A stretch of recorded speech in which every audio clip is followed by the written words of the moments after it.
ദേവിക നൃത്തകലാ ക്ഷേത്രയുടെ ഡയറക്ടറും ഇവിടുത്തെ മെയിൻ ടീച്ചറുമായ സിന്ധു സോമൻ ടീച്ചറിനെ നമുക്ക് പരിചയപ്പെടാം. ഹലോ ടീച്ചർ, ഹായ്, നമസ്കാരം.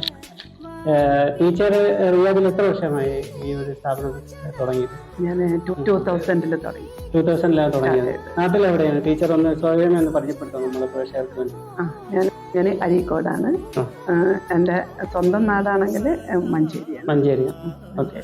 ടീച്ചർ എത്ര വർഷമായി ഇവിടെ ഇത് സ്റ്റാർട്ട് ചെയ്തിട്ട് നമ്മളെ ഈ ഒരു ഇവിടെ നൃത്തകലാ ക്ഷേത്രം സ്റ്റാർട്ട് ചെയ്തത് 2000 സ്റ്റാർട്ട് ചെയ്തു. 2098 ഞാൻ വന്നു. അത് കഴിഞ്ഞ് 2000 സ്റ്റാർട്ട് ചെയ്തു. എങ്ങനെയാണ് ഒരു പിന്നെ വിസിറ്റിംഗ് വിസയിൽ വന്നതാണോ അതേ ഇവിടെ അല്ല, ഫാമിലി വിസയിൽ വന്നതാണ്? എങ്ങനെയാണ് ഈ ഒരു ഡാൻസ് അക്കാദമി സ്റ്റാർട്ട് ചെയ്യാനുള്ള ഒരു പ്രചോദനം, സ്റ്റാർട്ടിംഗ് ലെവൽ എങ്ങനെയാണെന്ന് വിവരിക്കാം? അത് പ്രോഗ്രാംസുകൾക്ക് ഇവിടെ അന്ന് പോയിട്ടുണ്ടായിരുന്നു. പിന്നെ റയറായിട്ടായിരുന്നു അന്ന് പ്രോഗ്രാംസ് വന്നത്. അന്നത്തെ സൗദി അറേബ്യ ആയാലും റയറായിട്ടായിരുന്നു നമുക്ക് പ്രോഗ്രാംസ് വരിക. അപ്പം അങ്ങനെ പ്രോഗ്രാമിന്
ഫസ്റ്റ് പഠിച്ചു. പിന്നെ അത് കഴിഞ്ഞ് പിന്നെ ഒരു 10th ആ ഒരു കുറച്ച് ഏജ് ആയപ്പോൾ നമ്മളതൊക്കെ സ്റ്റോപ്പ് ചെയ്തു.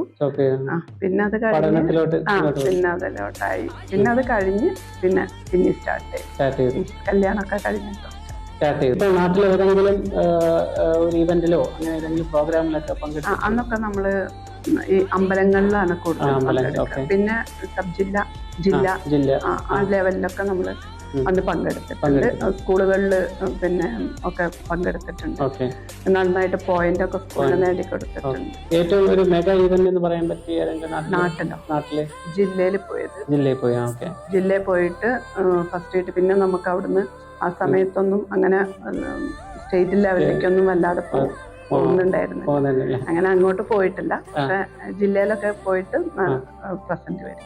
നമ്മുടെ റിയാദിൽ ഇപ്പം ഒരുപാട് സ്റ്റേജ് ഷോയിലൊക്കെ കുട്ടികളെ പഠിപ്പിക്കുന്നുണ്ട്, അവരൊക്കെ ഡാൻസ് കളിക്കുന്നുണ്ട്. അടുത്തതായിട്ട് ചെയ്ത ഏതെങ്കിലും നല്ല മെഗാ ഇവന്റ് ഏതായിരുന്നു?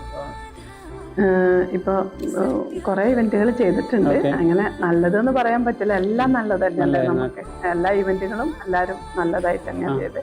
എന്നാലും സെലിബ്രിറ്റീസ് വരുന്ന ഒരുപാട് പ്രോഗ്രാംസുകൾ നമുക്ക് അറ്റൻഡ് ചെയ്യാൻ പറ്റിയിട്ടുണ്ട്. അപ്പോൾ അതെല്ലാം നല്ലത്.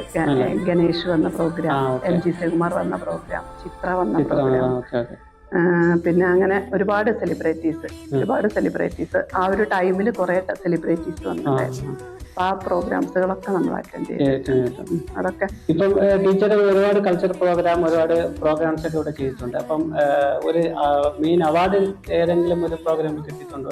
അവിടെ അവാർഡുകൾ നമുക്ക് ഒരു എല്ലാ പ്രോഗ്രാംസിനും നല്ല പ്രോഗ്രാമുകളൊക്കെ കിട്ടാറുണ്ട്. പക്ഷെ എന്നാലും മെയിൻ ആയിട്ട് പറയുകയാണെങ്കിൽ ഫ്രണ്ട്സ് ക്രിയേഷൻ നടത്തിയ ഒരു 2019 ഒരു സൂപ്പർ വുമൺ അവാർഡ് ഉണ്ടായിരുന്നു. റിയാദിലുണ്ടായിരുന്നു. അപ്പൊ അതില് പല ഫീൽഡിലായിട്ടുള്ള കുറെ മൂമെന്റ്സിനെ തെരഞ്ഞെടുത്തിട്ടുണ്ടായിരുന്നു.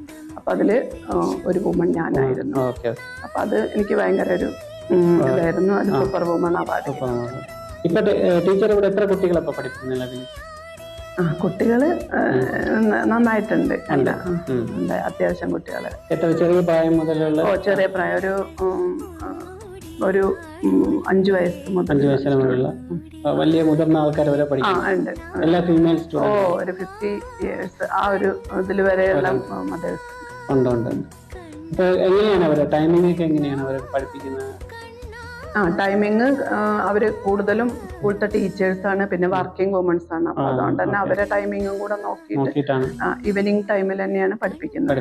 പിന്നെ മെയിൻ ആയിട്ട് എന്തൊക്കെ ഫോർമാറ്റാണ് ഇവിടെ കുട്ടികളെ പഠിപ്പിക്കുന്നത്? ഇപ്പൊ നമ്മൾ മെയിൻ ആയിട്ട് ബേസിക് എല്ലാ ഫോംസിന്റെ, അതായത് നമ്മളെ ക്ലാസിക്കൽ ഫോംസിന്റെ എല്ലാ ബേസിക് കൊടുക്കുന്നുണ്ട്. ബേസിക് അല്ല, എല്ലാം കൊടുക്കുന്നുണ്ട്. ഭരതനാട്യം ബേസിക്, മോഹിനിയാട്ടം ഉണ്ട്, കുച്ചിപ്പുടി ഉണ്ട്. 3 നമ്മൾ ബേസിക് മുതലേ ചെയ്യിപ്പിക്കുന്നു. ചെറിയ കുട്ടി മുതൽ ഓരോ സ്റ്റുഡൻസിനും നമ്മൾ എക്സസൈസ് മൂവ്മെന്റ്സുകൾ ഒക്കെ എല്ലാം മൂവ്മെന്റ്സ് ഒന്നും അത്ര ഫ്ലെക്സിബിൾ ആവില്ല. അതുകൊണ്ട് അവർക്കൊക്കെ നമ്മള് പിന്നെ എക്സസൈസുകളൊക്കെ കൊടുത്ത് പിന്നെ അവരെ ബോഡി ഒന്ന് ഫ്ലെക്സിബിൾ ആയിട്ട് ആണ് നമ്മള് അതിലേക്ക് കടക്കുന്നത്. മാക്സിമം എത്ര ടൈം എടുക്കും ഒരു കുട്ടികളെ ഇതായി 3 ഫോർമാറ്റിലും പഠിച്ചെടുക്കാൻ? അത് നമുക്ക് 3 ഫോർമാറ്റ് പഠിക്കുന്നതല്ല, അത് ഓരോ സ്റ്റുഡൻസിന്റെ ഇൻട്രസ്റ്റിനനുസരിച്ച്. ഇപ്പൊ ഒരു കുട്ടി ഭരതനാട്യം നല്ല ക്ലിയർ ആയിട്ട് കളിക്കും വെച്ചാൽ ആ കുട്ടി മോഹിനിയാട്ടം കളിക്കണം എന്നില്ല, അത് ആ കുട്ടി കുച്ചിപ്പുടി കളിക്കണം എന്നില്ല. അപ്പൊ അവരെ ഇൻട്രസ്റ്റ് എങ്ങനെയാണ് വിചാരിച്ചു കഴിഞ്ഞാൽ അതിനനുസരിച്ചാണ്. പിന്നെ പാരന്റ്സ്, ചില പാരന്റ്സിന് ഉണ്ടായിരിക്കും, ഇപ്പോ നോർത്ത് ഇന്ത്യൻസ് ആണെങ്കിൽ അവർക്ക് കുച്ചിപ്പുടിയാണ് വേണ്ടത്. ഇപ്പൊ നമ്മളെ കേരള ആണെങ്കിൽ കൂടുതൽ ഭരതനാട്യത്തിന്, അതുപോലെ തമിഴ് ഭരതനാട്യമാണ്. അപ്പൊ അങ്ങനെയൊക്കെ ആവുമ്പോ അവര് പ്രിഫർ പറയുന്ന ആ ഒരു ഇതിനനുസരിച്ച് നമ്മൾ ചെയ്തു. ഇപ്പം മലയാളികളല്ലാതെ വേറെ സ്റ്റേറ്റിലെ തമിഴുണ്ട്, തെലുങ്കുണ്ട്, നോർത്ത് ഇന്ത്യൻസ്, പഞ്ചാബ്, അവരൊക്കെ ഈ ഓരോ ഫോർമാറ്റ് അവരെ റിക്വയർമെന്റ് അനുസരിച്ചാണ്, അവരെ ഇൻട്രസ്റ്റിനനുസരിച്ചാണ് ചെയ്യുന്നത്. എല്ലാവർക്കും ഭരതനാട്യം ആവണമെന്നില്ല. അപ്പൊ ചില അവർക്ക് കുച്ചിപ്പുടി വേണം എന്ന് പറയും. അപ്പൊ അങ്ങനെ ഇപ്പം ചെറിയ കുട്ടികൾ പഠിക്കാൻ വരുന്നുണ്ടല്ലോ. അപ്പം അവര് ഇപ്പം പുതിയൊരു കാലഘട്ടത്തിൽ നമ്മൾ ജീവിക്കുന്നു. എല്ലാവരും ഈ സിനിമാറ്റിക് ഡാൻസ്, റീൽസ് അങ്ങനത്തുള്ള സംഭവങ്ങളാണ് ചെയ്യുന്നത്. അപ്പൊ അവര് ഇത് താല്പര്യപ്പെട്ട് വന്ന് പഠിക്കുന്നതാണോ, അത് നമ്മൾ എങ്ങനെയാണ് അത് ചെയ്യുന്നത്? എനിക്ക് തോന്നുന്നത് ഇവിടെയുള്ള സ്റ്റുഡൻസ്, അതായത്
ഡാൻസറിന്റെ ഫസ്റ്റ് ഒരു സ്റ്റെപ്പ് അവർ ചെയ്ത് തുടങ്ങിയാണ് ചെയ്യാറ് ടീച്ചർമാർ. അപ്പൊ ടീച്ചറാണ് എനിക്ക് തോന്നുന്നത് എക്സസൈസ് ചെയ്ത് എല്ലാ സ്റ്റുഡൻസിനും നമ്മൾ എക്സസൈസ് കൊടുക്കുന്നുണ്ട്. ഇപ്പൊ ഭരതനാട്യത്തിനാണെങ്കിലും എക്സസൈസ് ഉണ്ട്. ഭരതനാട്യത്തിന്റെ എക്സസൈസ് അല്ല മോഹിനിയാട്ടത്തിന്റെ എക്സസൈസ് അല്ല കുച്ചിപ്പുടി. 3നും 3 തരം എക്സസൈസുകളാണ്. അപ്പൊ അത് മെയിൻ ആണ്, കാരണം അവർക്ക് നന്നായിട്ട് ബോഡി ഫ്ലെക്സിബിൾ ആവും. അപ്പൊ അത് കഴിഞ്ഞ് നമ്മൾ സ്റ്റാർട്ട് ചെയ്യുമ്പോൾ അവർക്ക് ആ പെർഫെക്ഷൻ കിട്ടും. ഒരു നമ്മൾ അരമണ്ഡലം ഇരിക്കുന്നതിന്റെ, കുഴിമണ്ഡലം ഇരിക്കുന്നതിന്റെ, ഹാൻഡിന്റെ ഒക്കെ ഒരു പെർഫെക്ഷൻ വരും. അപ്പൊ അതിന് വേണ്ടിയിട്ട് നമ്മൾ ആദ്യം എല്ലാവർക്കും എക്സസൈസുകളാണ് ആദ്യം. ഇല്ല, അവർക്ക് ഞാൻ കണ്ടിന്യൂസ് ആയിട്ട് അവരോട് പറയും, നിങ്ങൾ ഒരു മന്ത് എന്തായാലും നിർത്താതെ ഡെയിലി ഇത് ചെയ്യണം എന്ന് പറയും. അവരങ്ങനെ ചെയ്യുമ്പോൾ എനിക്കത് ക്ലാസ്സിന് കുറച്ചും കൂടെ ഈസി ആയിട്ട്. ഇപ്പം ഇവിടെ ഒരുപാട് ഫോർമാറ്റ് ചെയ്യാറുണ്ട്. അപ്പൊ നാട്ടിലും ഡാൻസ് എന്തെങ്കിലും ചെയ്യാറുണ്ടോ? നമ്മള് ഇവിടുന്ന് സ്റ്റുഡൻസിന് ഇപ്പൊ എല്ലാവർക്കും ജൂലൈ മുതൽ വെക്കേഷനാണ്. അപ്പൊ ജൂലൈ ഓഗസ്റ്റ് ആ ടൈമിൽ നമ്മള് നാട്ടില് അവർക്ക് പിന്നെ അരങ്ങേറ്റം ചെയ്യും. അപ്പൊ ചില സ്റ്റുഡൻസിന് ചെലങ്ക നാട്ടിൽ നിന്ന് അമ്പലത്തിൽ നിന്ന് കെട്ടണം എന്നുള്ള ആഗ്രഹമുള്ളവരുണ്ട്. അപ്പോൾ അവർക്ക് ഞാൻ അവിടെ വെച്ചിട്ടാണ് നമ്മൾ ഗുരുവായൂരാണ് നമ്മൾ ഇതുവരെ ചെയ്തു വന്നിട്ടുള്ളത്. ഗുരുവായൂരാണ് അരങ്ങേറ്റം ചെയ്യുന്നത്. അവിടെ ഇപ്പൊ എല്ലാ വർഷവും ഒരു 25 സ്റ്റുഡൻസ് ഒക്കെ ആയിട്ട് എല്ലാ വർഷവും അരങ്ങേറ്റം ചെയ്യാറ്. ഇപ്പൊ ഈ ആനുവൽ ഡേ ഇവിടെ നടത്തുന്നുണ്ടല്ലോ. ഇപ്പൊ എത്ര വർഷമായിട്ട് ഇപ്പൊ ആനുവൽ ഡേ ടീച്ചർ ചെയ്യാറ്? ഇപ്പൊ നമ്മള് 2000-ലാണ് ഇവിടെ സ്റ്റാർട്ട് ചെയ്തത്. അത് കഴിഞ്ഞ് ഒരു 2-3 ഇയർ കഴിഞ്ഞിട്ട് എനിക്ക് തോന്നുന്നത് നമ്മളൊരു 2003 മുതലാണ് തോന്നുന്നത്. അന്നൊക്കെ എംബസിയിലായിരുന്നു. കാരണം ഇവിടെ മുത്തപ്പന്മാരെ പ്രശ്നങ്ങൾ ഒക്കെ ഉണ്ടായതുകൊണ്ട് ആ ടൈമില് നമുക്ക് കുറച്ച് പാടായിരുന്നു. അപ്പൊ അതുകൊണ്ട് നമ്മളതിന് പിന്നെ എംബസിയിൽ വെച്ചിട്ടായിരുന്നു. അങ്ങനെ 2007 വരെ നമ്മൾ എംബസിയിൽ വെച്ചിട്ടായിരുന്നു ആനുവൽ ഡേ. പിന്നെ 2008 മുതലുള്ള ആനുവൽ ഡേ ആണ് പിന്നെ നമ്മൾ പുറത്തൊക്കെ വെച്ചിട്ടുണ്ട് കോമ്പൗണ്ടുകളിലൊക്കെ വെച്ചിട്ട് ചെയ്യാറ്. എംബസിയിൽ ഇടയ്ക്ക് പ്രോഗ്രാംസ് വരും. എംബസിയിൽ വരും, എംബസി പാലസിൽ വരും, ഒക്കെ പ്രോഗ്രാംസ് വരാറുണ്ട്. അപ്പൊ അത് നമ്മൾ ചെയ്തു. ഇപ്പൊ ഇവിടെ കുട്ടികൾ പഠിക്കുന്നുണ്ടല്ലോ, അവർക്ക് എങ്ങനെയാണ് ഒരു സർട്ടിഫിക്കറ്റ് കൊടുക്കാറുണ്ടോ? അതിനെ പറ്റി ഒന്ന് പറയാം. ഇപ്പൊ നമുക്ക് ഇവിടെ ഒരു സർട്ടിഫിക്കേഷൻ കോഴ്സ്, അതായത് സൗദി അറേബ്യയിൽ ഫസ്റ്റ് ടൈമാണ് ഇത് central government certificate course. Indian certificate കോഴ്സാണ് നമ്മൾ അലൗഡ് ചെയ്തിട്ട്.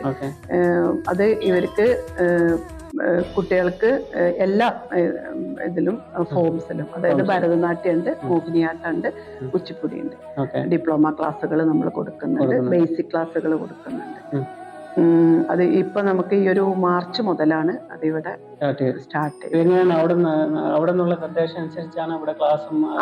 അതിപ്പോ നമുക്ക് അതിന്റെ TTC സർട്ടിഫിക്കറ്റ്, പിന്നെ അതേപോലെ അവിടുന്നുള്ള ഡിഗ്രി സർട്ടിഫിക്കറ്റുകൾ അത് നമുക്ക് ഇവിടെ പ്രൊവൈഡ് ചെയ്യാൻ പറ്റും എന്നുള്ള ഇതിലാണ് നമ്മളിപ്പോ അത് സ്റ്റാർട്ട് ചെയ്തിരിക്കുന്നത്.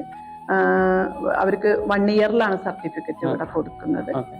പിന്നെ ഓരോ കോഴ്സിനനുസരിച്ച് നമ്മൾ ഓരോ ഇയറിലും കൊടുക്കുന്നുണ്ട്, എക്സാമുകളുണ്ട്. അപ്പൊ അതുകൊണ്ടാണ് നമുക്ക് പല ഇവന്റുകളും അറ്റൻഡ് ചെയ്യാൻ പറ്റുന്നത്. കാരണം കോഴ്സ് ക്ലാസ്സുകൾ എന്ന് പറയുമ്പോൾ എനിക്ക് ഡെയിലി ഉണ്ട്. അപ്പൊ ഇതിന്റെ ഉള്ളിൽ നമുക്ക് പ്രോഗ്രാമിന് ടൈം കണ്ടെത്തണം. അപ്പൊ അതും കൂടെ ചിലപ്പോൾ ബുദ്ധിമുട്ട് വരുമ്പോഴാണ് ഞാൻ കൂടുതൽ ഇവന്റുകൾ പങ്കെടുക്കാൻ. ഇപ്പൊ ഈ ടീച്ചർ ഈ സർട്ടിഫിക്കറ്റിന്റെ കാര്യം പറഞ്ഞു. അപ്പൊ അതിന്റെ ഒരു വാല്യൂം അത് നാട്ടിൽ ഉപയോഗിക്കാൻ പറ്റുമോ? എങ്ങനെയാണ് അതിന്റെ ഒരു ടീച്ചർ? അത് നമുക്ക് പിന്നെ ഡൽഹിന്നാണ് അത് ചെയ്യുന്നത്. അപ്പോ സെൻട്രൽ ഗവൺമെന്റ് സർട്ടിഫിക്കറ്റ് ആണ്. നല്ല വാല്യൂ ഉള്ള സർട്ടിഫിക്കറ്റ്. ഇപ്പോഴത്തെ കുട്ടികൾക്ക് പറഞ്ഞാല് കൂടുതൽ കുട്ടികളും പുറത്ത് പഠിക്കാൻ വേണ്ടിയിട്ടും ഒക്കെ പോകുന്ന കുട്ടികളല്ലേ.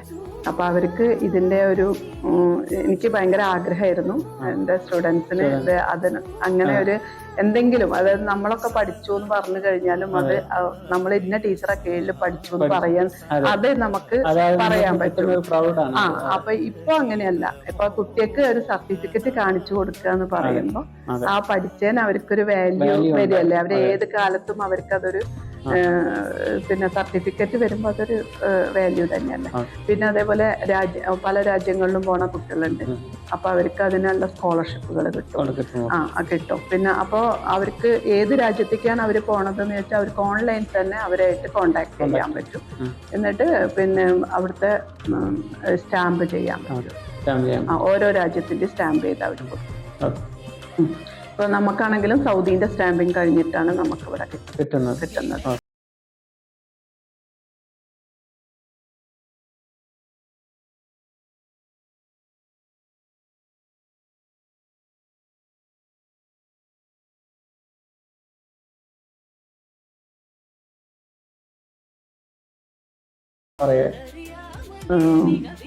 കൂടുതലായിട്ട് താല്പര്യപ്പെട്ട് വരുന്നവർക്കും ഡാൻസിലോട്ട് വരുന്ന ഈ ക്ലാസിക് ഫോമൊക്കെ നമ്മുടെ ഒരു സംസ്കാരം നിലനിൽക്കുന്ന ഒരു സംഭവമാണ്.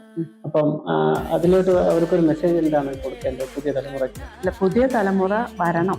കാരണം എന്താ, ഇപ്പോഴത്തെ തലമുറയിൽ ആർക്കും ഇപ്പൊ പലതരം അസുഖങ്ങളും ഇതും. അപ്പൊ ഇവരെ ബോഡിയൊക്കെ നല്ല ഫ്ലെക്സിബിൾ ആവും. ഒരു ഡാൻസ് എന്ന് പറയുമ്പോൾ നമ്മള് എല്ലാ അംഗങ്ങളും നമുക്ക് പിന്നെ പ്രവർത്തിച്ചുകൊണ്ടിരിക്കുക. നമ്മൾക്ക് ഇവിടുന്ന് മുതൽ തുടങ്ങി കണ്ണ് അങ്ങനെ കംപ്ലീറ്റ് കയ്യ് കാല് അങ്ങനെ അതാവുമ്പോ അവർക്ക് അത്രയും അവര് ഫ്ലെക്സിബിൾ ആവുകയാണ് കുട്ടികൾ. ഇപ്പൊ ഇവിടെ വരുന്ന മദേഴ്സ് തന്നെ, മദേഴ്സ് ടീം തന്നെ പറയും എന്നോട്, എൽഡേഴ്സ് ബാച്ച് എല്ലാവരും പറയും ഇവിടെ വരുമ്പോ അവര് റിലാക്സ് ആവുകയാണ്. എല്ലാ സ്ട്രെസ്സൊന്നും അവര് ഇപ്പോഴത്തെ സമയത്ത് പറഞ്ഞാൽ കൂടുതൽ ആൾക്കാർക്ക് സ്ട്രെസ്സാണ്. ഏത് കുട്ടിയൊക്കെയായാലും മുതിർന്നവർക്കായാലും സ്ട്രെസ്സാ. അപ്പൊ അതൊന്നും അവർക്കൊരു റിലീഫ് കിട്ടാന്ന് പറയുമ്പോ അതെല്ലാം വലിയ അവര് ആഴ്ചയിൽ ആ ക്ലാസ്സിന് വേണ്ടി വെയിറ്റ് ചെയ്യുകയാണ്. ഇവിടെ ഒരു റിലാക്സ് കിട്ടുന്നും പറഞ്ഞിട്ട്. കാരണം അവരത് അങ്ങനെ എൻജോയ് ചെയ്തിട്ട്. അപ്പൊ നിങ്ങൾ തന്നെ കണ്ടില്ലേ മദേഴ്സ് എത്ര ഹാപ്പി ആയിട്ടാണ് അവിടെ നിൽക്കുന്നത് എന്നുള്ളത്. കുട്ടികളാണെങ്കിലും അവരും അത് ഇൻട്രസ്റ്റോട് കൂടി വരുന്ന സ്റ്റുഡൻസ് ആണ് അധികം. ഇപ്പം ടീച്ചർ ഇപ്പം കുറച്ച് നാളെ ഇവിടെ ചെയ്യുന്നുണ്ട്. അപ്പൊ എന്താണ് ടീച്ചറിന്റെ അടുത്തൊരു അംബിഷൻ എന്താണ്? ഞാനിപ്പോ ഇവിടെ ഞാൻ പറഞ്ഞില്ലേ 25 വർഷമായി ഞാനിവിടെ ചെയ്യുന്നു. എൻ്റെ ഏറ്റവും വലിയ അംബീഷനായിരുന്നു ഇപ്പൊ ഞാൻ നടത്തിക്കൊണ്ട് നിൽക്കുന്ന സർട്ടിഫിക്കേഷൻ കോഴ്സ്. അത് ആണ് എൻ്റെ ഏറ്റവും വലിയ അത് ഈ സൗദി അറേബ്യയിൽ ആദ്യമായിട്ടാണ്. ഇപ്പൊ ഞാനുണ്ട്, പിന്നെ അതേപോലെ എൻ്റെ അനിയത്തിക്കും കിട്ടിയിട്ടുണ്ട്. അപ്പൊ ഞങ്ങൾ രണ്ടുപേരുമാണ് ഇപ്പൊ സൗദി അറേബ്യയില് ഈ സർട്ടിഫിക്കേഷൻ കോഴ്സ്. അനിയത്തി ദമാമിൽ, അവളും ഡാൻസ് ടീച്ചറാണ്. അപ്പൊ ഞങ്ങൾ രണ്ടുപേരുമാണ് ഇപ്പൊ ഈ സർട്ടിഫിക്കേഷൻ കോഴ്സ് സൗദിയിൽ കൊണ്ടുവന്നിരിക്കുന്നത്. അപ്പൊ അത് കൂടുതൽ കുട്ടികൾക്ക് എത്തിയിട്ടില്ല. ഞങ്ങള് സോഷ്യൽ മീഡിയയിലൊന്നും കൊടുത്തിട്ടില്ല, എവിടെയും കൊടുത്തിട്ടില്ല. അപ്പൊ ഒരു തലമുറ പഠിച്ചിറങ്ങട്ടെ, എന്നിട്ട് വേണം സോഷ്യൽ മീഡിയയിൽ കൊടുക്കാന്ന് വിചാരിച്ചിട്ടാണ് അത് ഇതുവരെ. അതായിരുന്നു ഞങ്ങളെ ഏറ്റവും വലിയ അംബീഷൻ. കാരണം ഈ കുട്ടികൾക്ക് ഏത് കുട്ടികളും ഇപ്പൊ ഞങ്ങളെ പഴയ കുട്ടികള്, അതായത് ഇപ്പൊ അവര് ഒരുപാട് ഏജ് ആയി, 25 വർഷം മുന്നേ ഉള്ള സ്റ്റുഡൻസ് ആണെങ്കിലും അവരിപ്പോഴും നമ്മളായിട്ട് കോണ്ടാക്ട് ഉണ്ട്. അപ്പൊ അവര് പറയും, അയ്യോ ഞങ്ങൾക്കൊന്നും ഈ ഭാഗ്യം കിട്ടിയിട്ടില്ലല്ലോ. ചിലവരിപ്പോഴും ഓൺലൈനില് ഈ സർട്ടിഫിക്കേഷൻ കോഴ്സ് ഇപ്പൊ പഠിക്കുന്നുണ്ട്. അന്ന് അവര് പഠിച്ചതല്ലേ, അപ്പൊ അവര് രണ്ടാമത് ഇപ്പൊ ചിലവര് പഠിക്കുന്നുണ്ട്.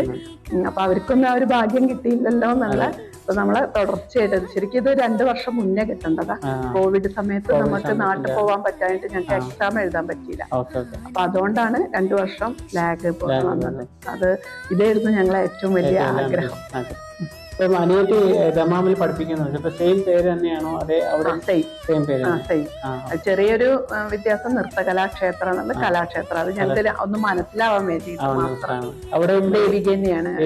ഇതേ ഫോർമാറ്റ്, 3 ഫോർമാറ്റ് എല്ലാം സെയിം തന്നെ. എല്ലാം പിന്നെ ഭരതനാട്യം, മോഹിനിയാട്ടം, കുച്ചിപ്പുടി എല്ലാം. എന്താണ് അനിയത്തിയുടെ പേര്? എന്താണ്? സൗമ്യ വിനോദ്. ഓക്കെ. ഇപ്പൊ കുട്ടികൾ പഠിക്കുന്ന ഏത് ടൈപ്പ് ബാച്ചസ് അനുസരിച്ചാണ് പഠിപ്പിക്കുന്നത്? എങ്ങനെയാണ്? അതെ, ഞാൻ പറഞ്ഞില്ലേ, ഇപ്പൊ അഡ്മിഷൻ എടുക്കുമ്പോൾ നമ്മള് ബേസിക്, ഫസ്റ്റ് ബേസിക്. അപ്പൊ ആ സ്റ്റുഡൻസ് ആണ് പിന്നെ നമുക്ക് അടുത്ത ലെവല് അങ്ങനെ വരുന്നത്. അപ്പൊ ഓരോ സ്റ്റുഡൻസിനും ഓരോ ബാച്ച് വെച്ച്. അപ്പൊ ബേസിക് ബാച്ച്, പിന്നെ അതേപോലെ ഫസ്റ്റ് ബാച്ച്, സെക്കൻഡ് ബാച്ച്, അങ്ങനെ ഓരോ ബാച്ചസ് വെച്ചിട്ടാണ് നമ്മള്. ഇപ്പൊ മദേഴ്സ് ആയാലും അവർക്കും ബാച്ച് ഉണ്ട്. Bharatanatyam batch, Mohiniyattam batch, Kuchipudi batch, അങ്ങനെ വെച്ചിട്ടാണ് നമ്മള് അത് ചെയ്യുന്നത്. യൂണിഫോം ഉണ്ടോ? ഓരോ ബാച്ചിനും ഓരോ യൂണിഫോം. ഭരതനാട്യത്തിനൊന്ന്, കുച്ചിപ്പുടിക്കൊന്ന്, മോഹിനിയാട്ടം, അങ്ങനെ സ്റ്റുഡൻസിനും യൂണിഫോം ഉണ്ട്, മദേഴ്സിനും യൂണിഫോം. എന്തായാലും ടീച്ചറിന്റെ കോൺടാക്ട് നമ്പർ നമ്മുടെ പേജിൽ കൊടുക്കുന്നുണ്ട്. അപ്പം ആർക്കെങ്കിലും ടീച്ചറായിട്ട് ബന്ധപ്പെടുക അല്ലെങ്കിൽ ക്ലാസ്സുമായി ബന്ധപ്പെട്ട് എന്തെങ്കിലും ഉണ്ടെങ്കിൽ ടീച്ചറിനെ ഡയറക്റ്റ് കോൺടാക്ട് ചെയ്യാവുന്നതാണ്. നമ്മുടെ ടുഡേസ് റിയാലിന്റെ പ്രേക്ഷകർക്ക് വേണ്ടി നൽകാൻ പറ്റുന്ന ഒരു സന്ദേശം, ഒരു മെസ്സേജ് എന്താണ്? അത് ഇപ്പൊ നിങ്ങള് എന്തായാലും ഇപ്പൊ വളർന്നു വരുന്ന ഒരുപാട് കലാകാരന്മാരെ ഇതേപോലെ ഒന്ന് പ്രോത്സാഹിപ്പിച്ചെടുക്കുമ്പോ അവർക്കതൊരു കുറച്ചുകൂടെ അവർക്ക് ഒന്നുകൂടെ ഇമ്പ്രൂവ് ആവാനുള്ള ഒരു അവസരമല്ലേ. അപ്പൊ അത് നല്ല ഒരു കാര്യം തന്നെയാണ്. പിന്നെ എന്താണ് പുതിയതായിട്ട് വരുന്ന കുട്ടികൾക്ക് എന്താണ് ടീച്ചറിന്റെ ഒരു മെസ്സേജ് കൊടുക്കുക? ഇപ്പൊ നമ്മുടെ ഇതിപ്പോ പുതിയ കുട്ടികളെ ജോയിൻ ചെയ്യുന്നത്, അഡ്മിഷൻ സ്റ്റാർട്ട് ചെയ്തിട്ടുണ്ടോ? എങ്ങനെയാണ് സ്റ്റാർട്ട് ചെയ്തിട്ടുണ്ടോ? അത് ഞാനിവിടെ എല്ലാ പ്രാവശ്യവും കുട്ടികൾ അങ്ങനെ എടുക്കില്ല. ഒരു 3 months 4 months കൂടുമ്പോഴാണ് നമ്മൾ അഡ്മിഷൻ സ്റ്റാർട്ട് ചെയ്യുന്നത്. പിന്നെ കോഴ്സ് ക്ലാസ് ആണെങ്കിൽ നമ്മൾ ഏപ്രിൽ മുതലാണ് സ്റ്റാർട്ട് ചെയ്യുള്ളൂ. കാരണം ഒരു 1 year കോഴ്സ് അല്ലേ, അപ്പൊ ആ 1 year ആയി കഴിഞ്ഞാലേ അവർക്ക് എക്സാം വരും. അപ്പൊ അതിന് നമുക്ക് ഒരു ടൈം വെക്കുന്നുണ്ട്. അപ്പൊ അങ്ങനെ അഡ്മിഷൻ ആവുമ്പോൾ ഞാനത് ഗ്രൂപ്പുകളിൽ കൊടുക്കും. അങ്ങനെ പല ടൈം ഇതിലായിരുന്നു നമ്മൾ. എന്തായാലും താങ്ക് യു സോ മച്ച് നമുക്ക് വേണ്ടി കുറച്ച് സമയം തന്നതിന്. ഇനിയും ഈ ഒരു പിന്നെ ഡാൻസ് അക്കാദമി ഒരുപാട് പേരിൽ എത്തട്ടെ, ഒരുപാട് കുട്ടികൾ ടീച്ചറിന്റെ അണ്ടറിൽ പഠിക്കട്ടെ, ഇന്ത്യ അറിയപ്പെടുന്ന ഒരു ഡാൻസ് ഏരിയയായിട്ട് മാറട്ടെ എന്ന് ആശംസിക്കുന്നു. എല്ലാ ദൈവസഹായം ഉണ്ടാവട്ടെ. Thank you so much.